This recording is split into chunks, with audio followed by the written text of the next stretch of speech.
고린도후서 6장 1절과 2절 말씀 우리 다 같이 합독하겠습니다. 우리가 하나님과 함께 일하는 자로서 너희를 권하노니 하나님의 은혜를 헛되이 받지 말라. 이르시되 내가 은혜 베풀 때 너에게 듣고 구원의 날에 너를 도왔다 하셨으니 보라 지금은 은혜 받을 만한 때요 보라 지금은 구원의 날이로다. 아멘. 할렐루야. 할렐루야. 우리 예수님께서 예루살렘에 입성을 하실 때 어린 나귀를 타고 입성을 하셨습니다. 비록 초라한 입성이지만 이스라엘의 왕으로서 예루살렘에 이제 들어가시는 거예요. 그때 많은 사람들이 예수님을 환호했습니다. 자기 옷을 벗어서 그 어린 나귀 앞에 다 깔아놓고, 그리고 예수님께서 그 위로 나귀의 등에 타신 채로 들어가시는 거예요. 어린아이들과 사람들이 노래를 합니다. 호산나, 이스라엘의 왕으로 오시는 자요, 다윗의 이름으로 오시는 자요, 그렇게 막 외치는 거예요. 다윗의 이름으로 오신다는 말은 왕으로서 오신다 그 말이에요. 사람들이 다 기뻐하고 환호하는데 예수님은 우셨다고 그래요. 예수님은 우셨어요. 왜 우셨을까요? 우리 누가복음 19장을 한번 찾아볼까요?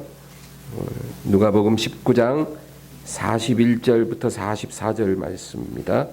누가복음 19장 41절에서 44절 찾으셨으면 우리 한번 읽겠습니다.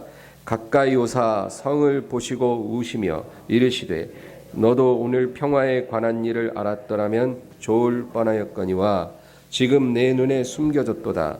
날이 이를지라 내 원수들이 토둔을 쌓고 너를 둘러 사면으로 가두고 또 너와 및 그 가운데 있는 네 자식들을 땅에 메어치며 돌 하나도 돌 위에 남기지 아니하리니 이는 내가 보살핌 받는 날을 알지 못함을 인함이니라 하시니라. 아멘. 이는 내가 보살핌 받는 날을 알지 못함을 인함이라. 예수님은 지금 예루살렘에 들어가시지만 장래에 있을 일을 보고 계신 거예요. 장래에 예루살렘이 완전히 황폐하게 될 것을 보시고 우셨어요. 그리고 뭐라 그러냐면 너가 황폐케 되는 이유가 바로 하나님이 너를 보살피는 것을 네가 알지 못했기 때문이라. 하나님이 은혜를 주시는데 그 은혜를 못 받는 거예요.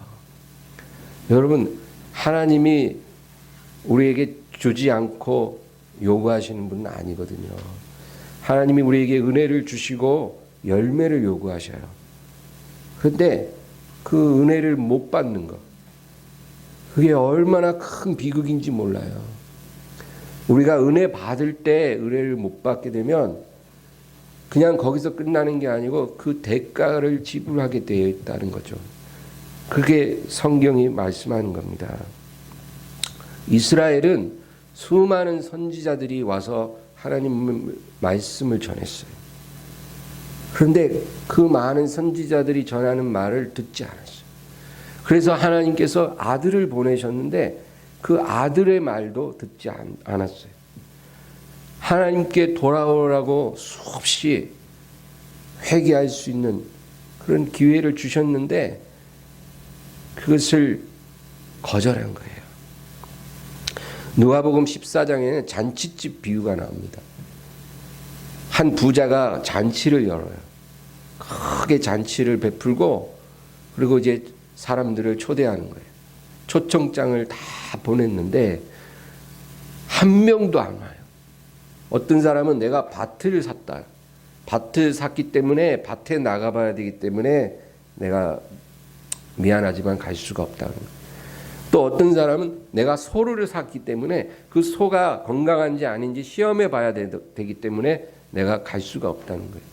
또 어떤 사람 내가 장가를 들어서 이제 내 아내를 즐겁게 해줘야 되기 때문에 내가 미안하지만 못 간다. 이유는 다 틀린데 한 명도 초대에 응하는 사람이 없었어요.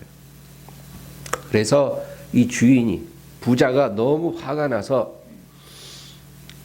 종들에게 길에 나가 만나는 대로, 닥치는 대로 데리고 와라. 그래서 강권하여 내 집을 채워라. 그래서 처음에 초대받던 사람들은 한 명도 없고, 초대받지 않았던 그냥 행인들, 노숙자들, 가난한 사람들, 그런 사람들이 갑자기 초대받아서 그 잔치 자리를 채우게 되었다. 이제 그 얘기거든요. 그런데 이 부자가 뭐라 하냐면, 전에 청하였던 사람들은 하나도 내 잔치를 맛보지 못하리라. 한 번 초대를 했는데 그것을 거절한 사람들에게 두 번 기회가 주어지지 않는다. 그 얘기를 하시는 거예요. 마태복음 11장 21절을 제가 읽겠습니다. 마태복음 11장 21절. 화 있을진저 고라시나 화 있을진저 벳세다야, 너희에게 행한 모든 권능을 두로와 시돈에서 행하였더라면 그들이 벌써 베옷을 입고 제에 앉아 회개하였으리라. 예수님이 말씀하세요. 화 있을진저 고라시나 벳세다야. 고라신이나 벳세다는 유다에 속한 고을들이에요. 이 유다의 고을들에 가서 예수님이 얼마나 많은 권능을 행했는지 몰라요. 정말 수없이 설교하시고 수없이 고치셨어요. 그런데 그 사람들이 하나님께 회개하지 않는 거예요. 그 많은 하나님의 말씀을, 여러분 예수님의 설교 한번 들어보는 게 소원 아닙니까? 선택받은 사람들이에요. 하나님이 육신으로 오셔서 설교하신 그거를 듣고도, 그 많은 권능을 보고도 회개하지 않았다는 거예요. 그 하나님의 은혜로운 부르심을 그들은 거절했어요. 그래서 예수님이 뭐라 하냐면, 내가 너희들에게 행한 권능을 소돔에서 행했으면 그 성이 아직까지 있었으리라. 여러분 소돔이 어떻게 멸망당했는지 아시죠? 그런데 내가 너희에게 행한 모든 일을 소돔에서 행했으면 그 성이 지금까지 있었을 것이다. 그러므로 네게 이르노니 심판날에 소돔 땅이 너보다 견디기 쉬우리라. 여러분 하나님의 은혜를 거절하는 그 죄는요, 우리가 생각하는 것보다 큰 죄입니다. 소돔이 엄청난 죄를 지어서 소금 땅이 됐잖아요. 그 소돔성의 타락은 말로 다 할 수 없어요. 도덕적으로 아주 극한에까지 이르렀던 그 소돔이 하루아침에 멸망당했잖아요. 그런데 오늘 주님께서 뭐라 그러냐면, 그 소돔이 지은 죄보다 하나님의 은혜를 거절하는 죄가 더 크다는 거예요. 하나님이 우리에게 은혜를 주시는데 그거를 받지 않는 죄, 그건 큰 죄다. 그래서 예수님이 가룟 유다에게 뭐라 그랬어요? 저가 차라리 나지 아니하였으면 저에게 좋을 뻔하였느니라. 예수님의 12제자 가운데 가룟 유다는 차라리 안 태어났는 게 그에게는 복이 될 뻔했다는 거예요. 여러분 우리가 이 세상에 탄생한 거는 축복이 될 수도 있고 저주가 될 수도 있어요. 왜냐하면 하나님의 은혜의 부르심을 우리가 받아들일 때는 어마어마한 축복이죠. 우리가 영원히 하나님의 복을 누리고 사는 존재로 부름을 받았기 때문에. 그러나 만약에 그것을 받지 않으면 어떻게 돼요? 안 태어나는 것만 못하게 되는 거예요. 그래서 오늘 본문이 같은 맥락에서 뭐라 그러냐면, 하나님의 은혜를 헛되이 받지 말라, 그 얘기를 하고 있어요. 하나님의 은혜를 받고 싶은데 못 받는 게 아니라, 하나님이 은혜를 주시는데 우리가 그것을 놓쳐버리는 걸 말하는 거예요. 하나님이 우리에게 은혜를 안 주셨으면 괜찮아요. 근데 주시는데 우리가 그걸 안 받는 거예요. 그걸 놓치는 거예요. 그거를 거절하는 거예요. 그 죄가 너무 큰 죄라는 거예요. 그래서 여러분 성경에 이 세상에서 가장 불행한 나무 한 그루 얘기가 나와요. 무화과 나무예요. 이 나무는 정말 불행한 나무예요.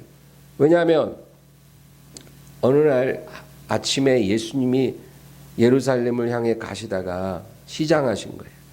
그래서 무화과 나무 한 그루가 무성한 걸 보고 당연히 저 정도 나무면 열매가 있으리라 그렇게 생각하고 가셨는데 보니 이파리만 무성하고 열매는 없어요. 그래서 예수님이 아무것도 얻지 못하시고 그리고 그 나무를 저주하셨어요. 여러분, 한 그루의 나무가 심어졌다는 것은 그 나무가 심어진 그 목적이 있어요. 특별히 과일을 맺는 유실수 나무가 심어졌을 때는 그 나무가 존재하는 목적은 맛있는 과일을 맺는 거예요. 사과나무가 심어졌다면 그냥 보고 즐기려고 심는 게 아니고 사과 열매를 기대하는 거예요. 그래서 그 나무에 맺힌 열매를 사람이 따먹고 맛있다 하면 그 나무가 존재할 이유가 있는 거예요. 사람이 그 열매를 먹고 기뻐할 때 그 나무의 영광이에요. 그런데 이 무화과 나무는 천년에 한 번 올까 말까 한 기회를 잡은 거예요. 누가 와서 그 열매를 원했냐면 하나님께서 오신 거예요. 하나님이 오셔서 그 나무 한 그루로부터 열매를 얻기를 원하셨어요. 그리고 아침에 그 시장길을 달래시고 싶었어요. 그런데 그 천년을 살아도 한 번 올까 말까 한 그 기회에 예수님 앞에 드리는 열매가 없었어요. 여러분, 이렇게 불행한 나무가 있을까요? 그래서 결국 예수님께서 그 나무를 저주하십니다. 이제부터 영원토록 사람이 내게서 열매를 따먹지 못하리라. 예수님 굉장히 가혹하시죠. 이제부터 영원토록 너에게서 열매를 얻지 못하리라.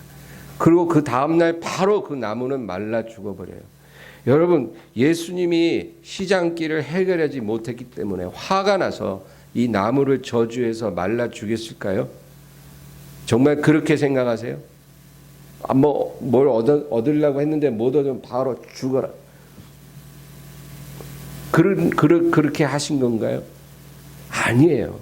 예수님이 이 무화과 나무를 저주하신 것은 사람들에게 경고하고 싶은 거예요.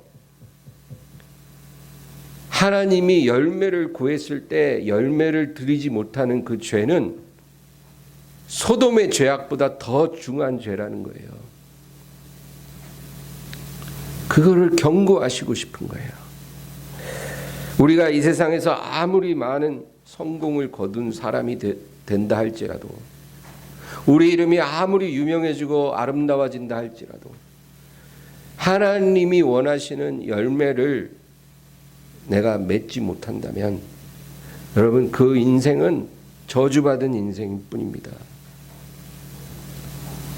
우리 하나님 자녀가 하나님 앞에 내어드릴 열매가 없다면 그거는 정말로 비극이에요.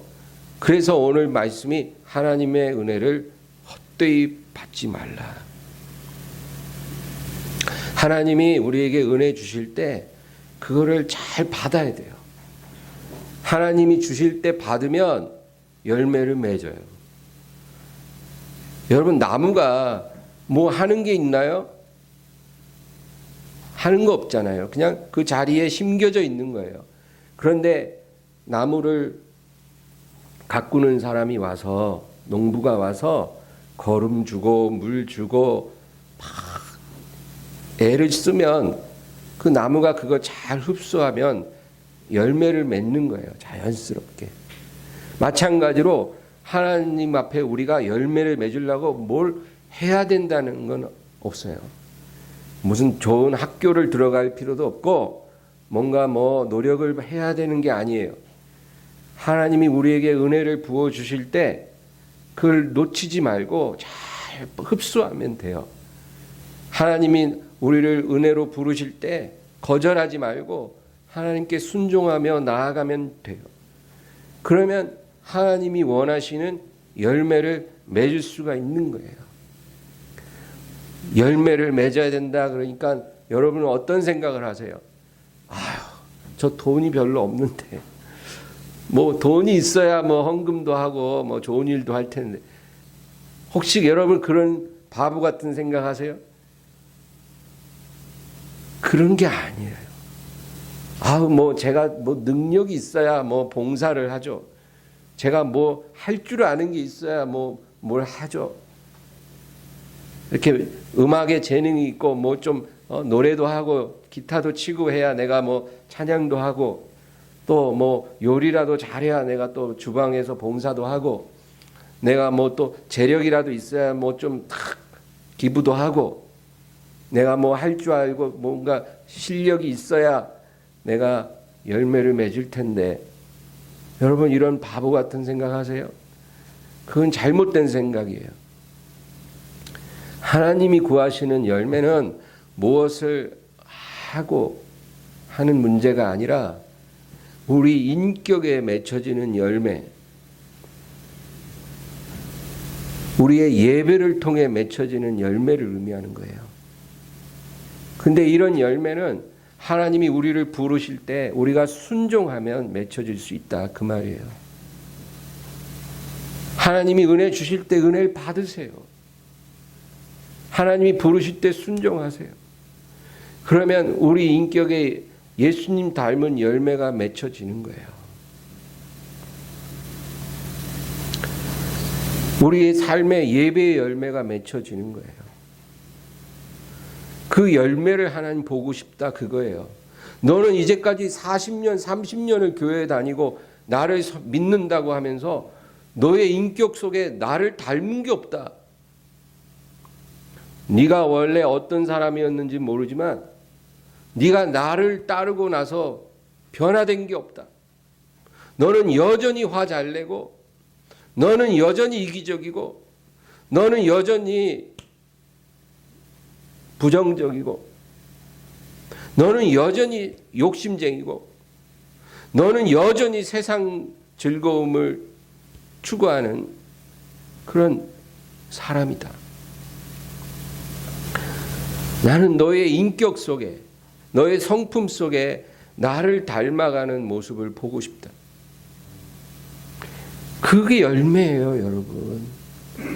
하나님을 향해 우리가 뭘 드리고 하는 문제가 아니라 우리 안에 주님을 닮아가는 그 열매, 그거 보고 싶은 거예요. 예배 드릴 줄 몰라. 늘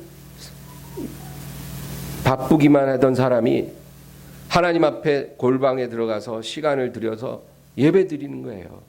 누가 보든 안 보든 그게 아니라 하나님과 나와 1대1의 만남을 갖고 하나님 앞에 무릎 꿇어 기도하고 찬송하고, 그리고 말씀을 조용히 읽는 거예요.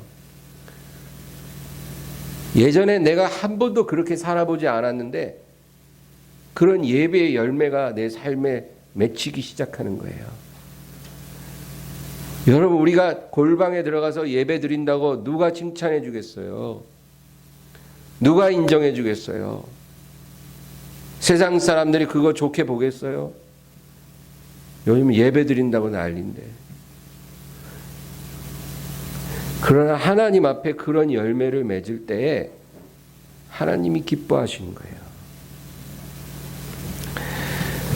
우리 누가복음 13장 한번 찾아보겠습니다. 누가복음 13장 6절에서 9절입니다.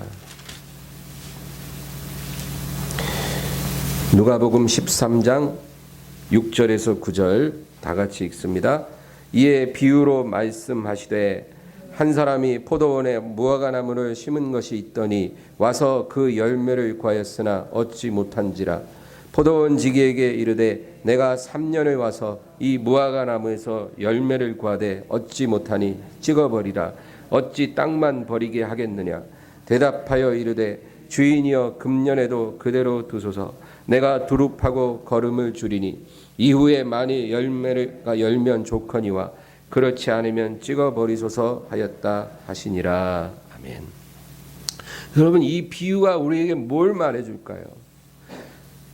한 사람이 포도원을 딱 만들었어요. 그리고 그 포도원에 무화과 나무를 심었어요. 그런데 3년 동안 거름 주고 물 주고 애를 썼는데 열매가 없는 거예요. 3년을 기다렸는데 열매가 안 맺혀. 그래서 이 주인이 이 나무를 찍어버려라. 어찌 땅만 버리겠느냐. 아무짝에 쓸모없는 이런 나무는 찍어버리고 다른 나무를 심어야 되지 않을까. 그러니까 이 포도원 지기가 주인한테 부탁해요. 주여 1년만 더 참으소서. 1년만 더 기다려 보소서. 제가 한 번 더 해보겠습니다. 한 번 더 거름 주고 물 주고 그리고 가지치기 다 하고 제가 한 번 더 애 써볼 테니까 참으소서. 만약에 1년 더 해보고 그래도 안 되면 그때 찍어버리소서. 여러분, 예수님이 이 비유를 하신 거예요. 여러분, 여기서 이 포도원 지기, 과원 지기는 바로 성령님입니다. 성령님은 우리에게 오셔서 우리에게 열매를 맺도록 일하시는 분이세요. 그런데 성령님이 말할 수 없는 탄식으로 하나님께 간구하시는 거예요.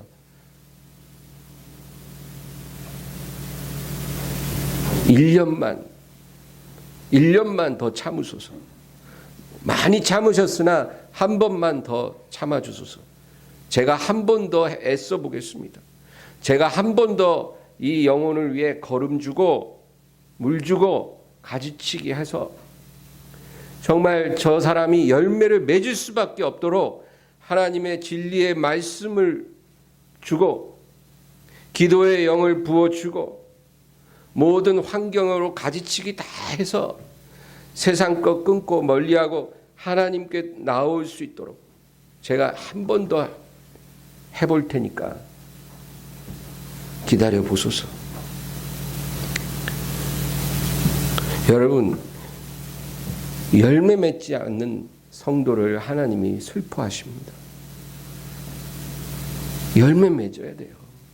하나님이 우리를 이 세상에 나게 하신 것은 우리를 구원하신 것이 첫 번째 목적이고 그 다음에 우리가 일생 동안 하나님이 원하시는 열매 맺으라고 이 세상에 보내신 거예요. 그 열매 맺을 시간을 주시는 거예요. 우리가 하나님의 모든 복을 누리는 시간은 이 세상이 아니라 주님이 예비한 그 나라예요. 그 나라에 들어가면 우리가 안식을 얻고 영원한 평강과 기쁨을 만끽하고 살 수 있어요. 그러나 이 세상에서의 삶은 열매 맺는 것이 목적이에요. 그러니까 우리 마음 관심이 하나님이 원하시는 열매가 무엇일까? 나란 사람을 왜 구원하셨을까? 왜 이 세상에 두시고 무엇을 나에게 원하시는 것일까? 항상 우리가 그것을 물어봐야 돼요. 어떻게 하면 돈을 더 벌어서 실컷 골프 치러 다니고 실컷 해외여행 다니고 명품으로 내 집을 채울 수 있을까? 그런 생각이 아니고 어떻게 하면 하나님이 원하시는 열매를 맺을까? 그 열매를 어떻게 맺을 수 있을까? 하나님, 제가 이렇게 직장 생활하고 사업하고 제가 여러 가지 일로 바쁘게 사는데 제 삶 속에 어떻게 하나님이 원하시는 열매를 맺을 수 있을까요? 우리가 그것을 생각해야 되는 거예요. 우리의 삶의 포커스가 거기 딱 맞춰지면, 그러면 우리 안에 역사하시는 성령님과 우리가 주파수가 딱 맞는 거예요. 그러면 성령께서 우리한테 은혜를 막 부어주시는 거예요. 주파수가 딱 맞았으니까 이제는 막 부어주시는 게 우리 안에 흘러 들어올 수 있는 거예요. 그러면 기도의 영을 부어주셔서 막 기도가 되기 시작해요. 그리고 성경이 예전에는 읽어도 뭔 말인지 몰랐는데 지금은 막 은혜로운 거예요. 막 말씀이 아주 달게 느껴지고, 성경 읽다가 막 눈물 나는 일도 생기고, 예전엔 내가 안 그랬는데 왜 이러지? 뭔가 하나님과 지금 주파수가 맞았다는 거예요. 하나님이 은혜를 막 부어주시는데 그게 막힘없이 막 내게 들어오는 거예요. 그러면서 이상하게 환경도 막 바뀌어요.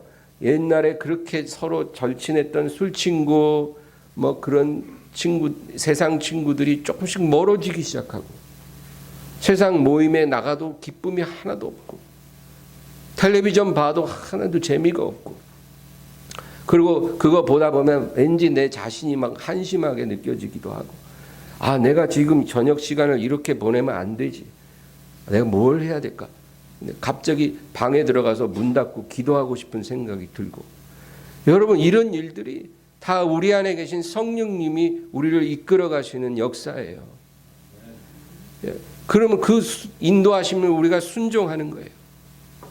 그러면 열매가 그냥 저절로 맺혀요. 저절로.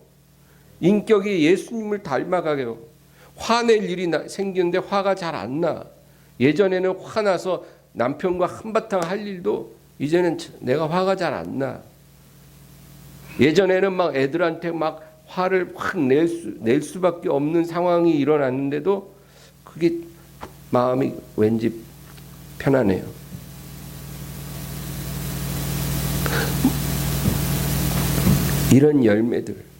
이런 열매들을 하나님이 원하시는 거예요. 내가 인격이 조금 바뀌고 예배 좀 드린다고 뭐 그까짓 게 뭐 이렇게 하나님 앞에 대단할까요? 그러면 여러분, 그런 게 대단하지 않으면 뭐가 대단할까요? 도대체 우리 삶에 우리가 막 로또 1등 되고 사업해 갖고 막 몇십억 벌면 하나님이 대단하다고 박수 쳐줄까요? 예? 온 천지 만물을 소유하신 하나님이 그거 뭐 칭찬해 주실까요? 우리가 이 세상에서 성공하고 부자 되는 게 하나님에게 무슨 의미가 있겠어요? 우리에게는 그런 것이 굉장히 큰 것이지만 하나님께는 아무것도 아닌 것이에요. 하나님에게 큰 거는 우리는 아무것도 아닌 것처럼 생각을 해요.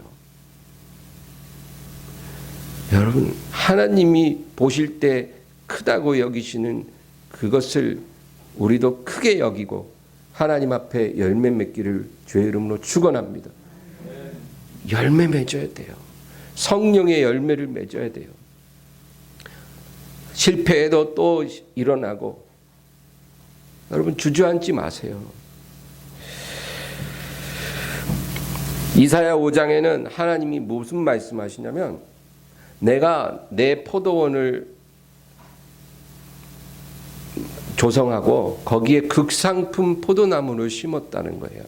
하나님이 극상품 포도를 심었는데 극상품 포도가 맺히기를 바랬는데 들포도를 맺히면 어찌민고. 그리고 하나님이 뭐라 그러냐면, 내가 내 포도원에 행한 것 외에 무엇을 더할 것이 있으랴. 하나님이 극상품 포도나무를 심으시고 최상의 돌봄을 베풀었다는 거예요.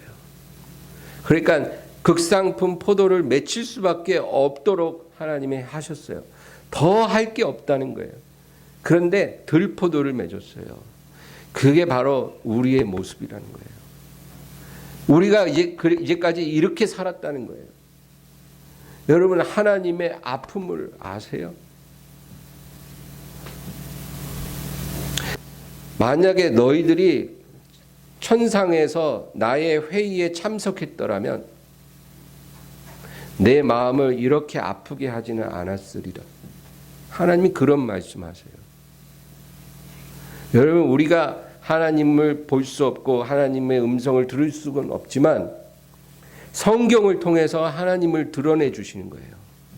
너희가 만약에 천국에서 나의 회의에 참석을 했다면 열매 맺지 못하는 너희를 보면서 내가 얼마나 슬퍼하는지 너희가 알았으리라. 성경이 우리에게 그렇게 말씀하고 있다면 이것이 하나님이 우리를 보시는 마음이라는 걸 우리가 깨달아서, 하나님, 제가 이제까지 내 인생에 정말 보잘것없는 열매를 맺었지만 이제 남은 인생이라도 하루하루 하나님이 원하시는 길로 걸어가게 하옵소서. 정말 너무너무 보잘것없어 보여도 내 입술에서 나오는 말 한마디, 내 작은 행동 하나하나 정말 예수님을 닮는, 하나님이 원하는 그런 모습으로 살아가기를 원합니다. 용서할 수 없는 사람 한 번 용서하고, 품을 수 없는 사람 한 번 더 품고, 정말 나에게 너무나 소중한 거지만 하나님의 뜻을 위해 내려놓고, 이런 행동들 하나하나를 통해서 하나님 앞에 열매를 맺고 싶습니다.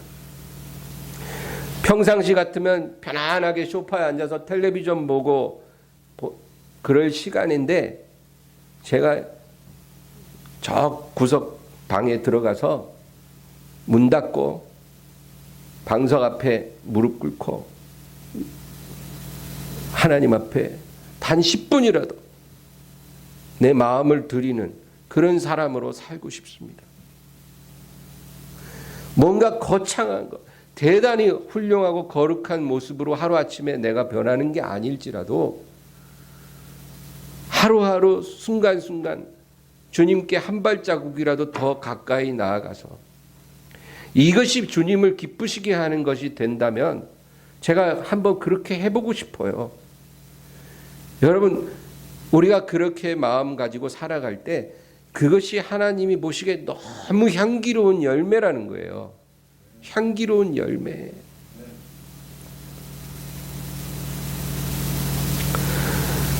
성경에 보면 한 여자가 예수님 발치에 무릎 꿇고 그 발에 입 맞추는 이야기가 나오잖아요.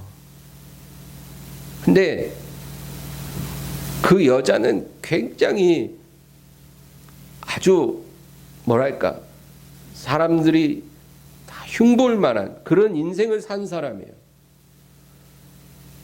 그런 여자인데도 이제 그 마음을 하나님께 드리기로 결심하고 예수님이 자기 마을에 오셨을 때 그 기회를 놓치지 않은 거예요. 그리고 예수님 발등에 입 맞추고 자신의 가장 소중한 향유를 부어드린 거예요. 사람들은 이 여자가 또 이상한 짓을 한다, 일생 동안 참 사람들에게 그런 부끄러운 행동만 한 그런 여자인데 오늘 또 이상한, 또 이해할 수 없는 이상한 행동을 또 한다. 도대체 저 비싼 향유를 팔아서 자기 입에 풀칠이나 하고 살 것이지 왜 저걸 갖고 와서 땅에다 발에다가 저걸 붓냐. 싸구려 감람기름, 올리브 기름을 머리에 붓는 것도 사람들이 아까워하는데 저 비싼 나드 향유를 발에다 다 부어버린, 저거 팔면은 시장에서 한 3천만 원 정도 받을 수 있는데 저걸 그냥 발에다 다 부어버리네. 사람들은 그렇게 여겼을지라도 예수님은 그 여인을 칭찬해 주셨어요. 그것이 바로 이 여자가 하나님 앞에서 맺은 열매였어요. 어떤 열매? 자신의 마음을 하나님께 다 드린 거예요. 그거를 인정받은 거예요. 그 여자가 가지고 온 향유는 그 마음을 표현하는 하나의 훌륭한 도구가 된 거고, 하나님이 받으신 건 그 여성의 마음이에요. 마음. 그 열매예요, 여러분. 자신이 굉장히 거룩하다고 여기고 예수님 앞에 딱 거만하게 앉아있는 바리새인 시몬보다 예수님 앞에 고개도 못 들고 그 발에 입 맞춘 그 여자가 하나님이 원하시는 열매를 맺었더라, 그 얘기예요.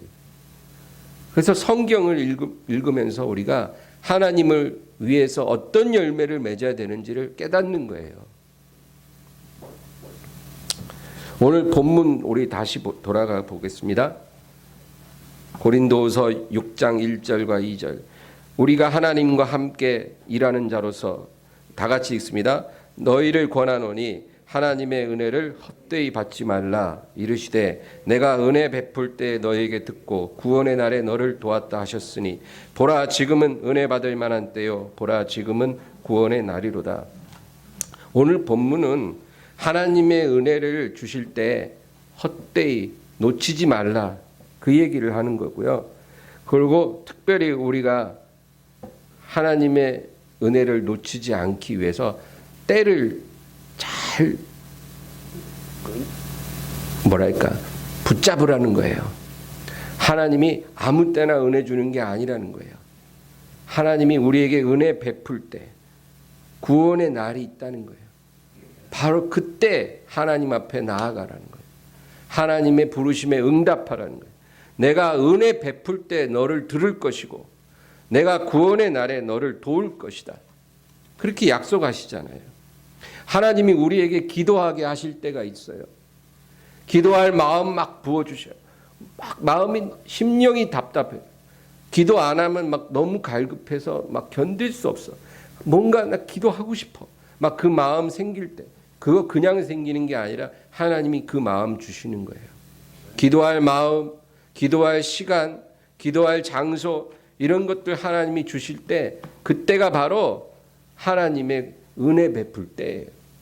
지금 네가 내게 나와서 기도하면 내가 듣겠다, 그 얘기예요. 하나님이 우리 앞에 상을 다 차려놓고 이제 네가 할 일은 네 앞에 있는 음식들을 떠서 먹으라는 거예요. 먹는 건 내가 해야죠. 상 차림은 하나님이 다 하셔도 마지막으로 내가 그것 집어 먹은 건 내가 해야 돼요. 하나님이 우리에게 그런 때를 주시면 그 때를 놓치지 마라. 문이 다 닫혔어요. 다 닫혔는데 한 문만 딱 열려 있어요. 그럼 뭐예요? 그 문으로 가라는 거예요. 그 문으로 가라. 아, 저건 내가 원하는 문 아닌데. 그 문을 통해 가면 내가 너와 함께하고 너를 도와줄 것이야. 너를 인도할 것이야. 그 얘기예요.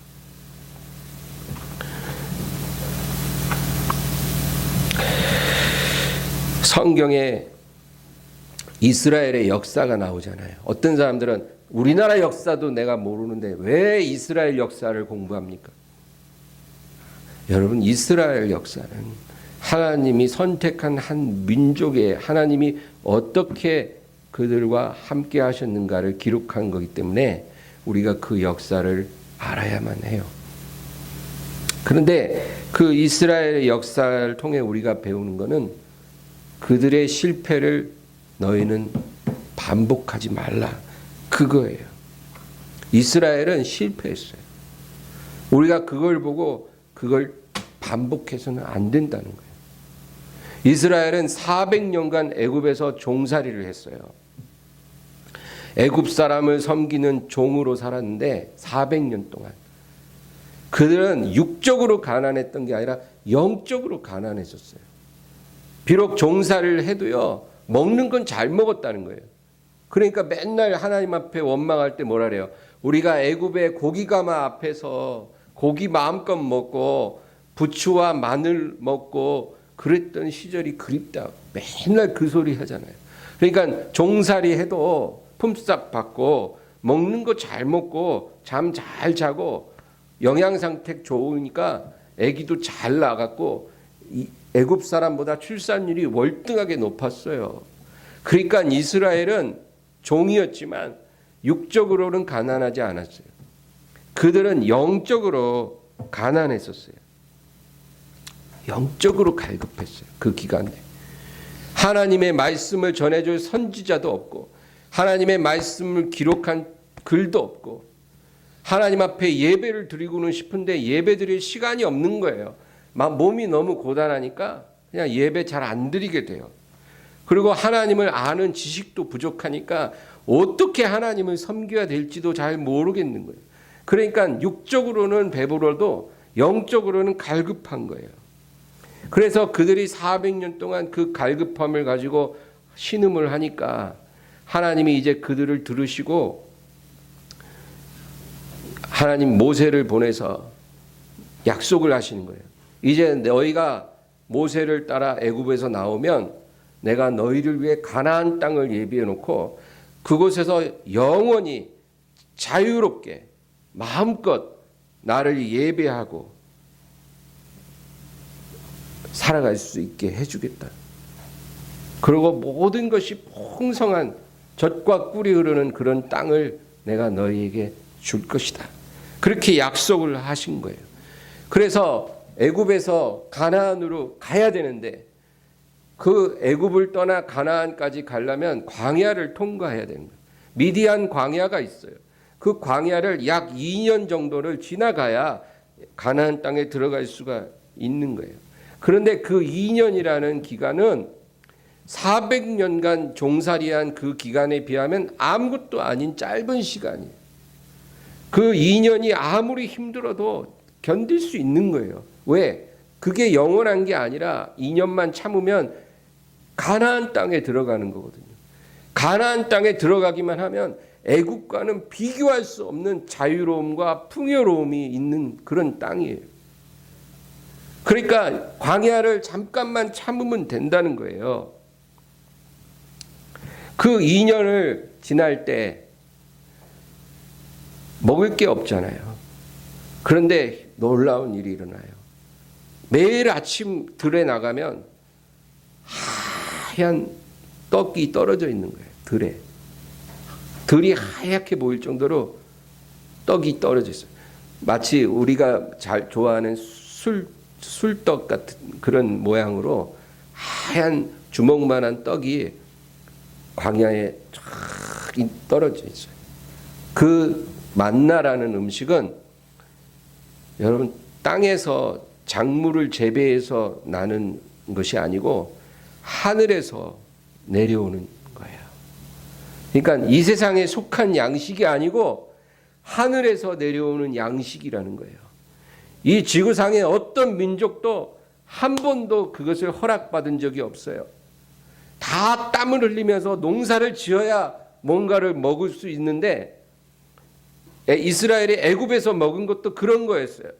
그런데 광야 2년간은 하나님 뭘 주셨냐면 하늘에서 바로 내려오는 신기한 양식을 주셔서 먹게 하신 거예요. 하나님은 그 2년간 하늘의 양식으로 사는 법을 이스라엘이 배우기를 원하셨던 거예요. 그 기간만 잘 견디면 가나안에 들어가면 이제 더 이상 만나가 필요 없어. 모든 것이 다 갖춰진 곳에서 마음껏 누리며 살 수 있는 거예요. 내가 너희에게 가나안에 들어가게 해서 너희가 짓지 아니한 성, 너희가 건축하지 아니한 집, 너희가 파지 아니한 우물, 너희가 짓지 아니한 포도원과 밭을 주고 너희가 아무것도 고생하지 않아도 배불리 먹을 수 있는 그런 젖과 꿀이 흐르는 땅을 줄 것이다. 너희가 거기서 얼마나 풍요로울지, 너희가 농사를 지으면 그 해 얻은 수확을 다 먹기도 전에 그 다음에 작물로 인해서 전에 것을 버리고 새로운 수확을 즐기면서 사는 그런 삶을 내가 너희에게 줄 것이라는 거예요. 그러니까 하늘의 양식을 먹을 수 있는 그 기간은 2년이면 충분하다 그 말이에요. 하나님은 그거를 원하신 거예요. 그런데 이스라엘은 지겹다. 이 맛없는 음식 이까짓 것 더 이상 안 먹고 싶다. 우리가 애굽에서 400년간 즐겼던 그 고기가마 앞에서 구워 먹던 고기, 부추와 마늘, 우리 이런 거 먹고 싶다. 우리 다시 돌아가자. 종살이를 하더라도 그거 먹자. 이 하늘에서 내려오는 이 양식은 맛없어서 못 먹겠다. 그렇게 원망을 하는 거예요. 그러니까 하나님이 2년이면 끝날 거를 38년 추가했어요.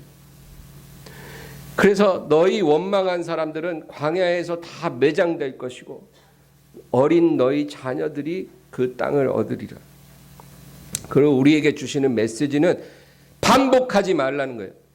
그 이스라엘의 실패를 반복하지 마라. 여러분, 우리가 지금 살아가는 이 세상 삶이 70년이 됐든 80년이 됐든지 간에 이 삶은 이스라엘이 통과한 그 2년의 광야 생활과 똑같은 거예요. 하나님이 하늘의 양식을 먹고 사는 법을 배우라고 주신 시간들이에요. 우리가 이 시간을 잘 견디고 그리고 하나님 앞에 열매 잘 맺으면 하나님이 우리에게 가나안 땅을 주시는 거예요. 그 땅은 더 이상 우리가 다른 걸 필요로 하지 않는 완전한 곳이에요. 예수님이 직접 말씀하시고 우리가 하나님을 직접 보게 되는 거예요. 우리를 위해 모든 것이 다 예비된 곳이에요. 천국 가면, 주님 나라 들어가면 여러분 성경책 안 갖고 다녀도 돼요. 예수님이 맨날 말씀하시는데 성경을 뭘 봐요? 성경은 이 세상에서 필요한 거예요. 만나예요, 만나. 하늘에서 내려오는 양식. 우리가 이거 먹으면서 믿음으로 살고 열매 맺으라는 거예요. 그리고 이제 이 잠깐의 삶이 끝나면 가나안 땅 천국에 들어가면 이런 거 필요 없어요. 예수님이 우리와 함께 하셔요. 여러분, 그러므로 우리의 삶이 얼마가 남았든지 하나님 앞에 열매 맺기를 주의 이름으로 축원합니다. 하나님이 원하시는 열매 맺으세요. 돈 벌려고 너무 애쓰지 말고 그렇게 애 안 써도 먹고 살기는 해주세요. 부족하지 않게 해주세요. 그럼 됐죠. 뭐 그렇게 많은 욕심이 필요하겠어요. 우리에게 필요한 욕심은 세상 욕심이 아니고 하나님이 원하시는 열매를 맺고자 하는 욕심이 필요해요. 이제까지는 그런 욕심은 들어도 보도 못한 욕심인데 이제 그 욕심 한번 갖고 살자고요.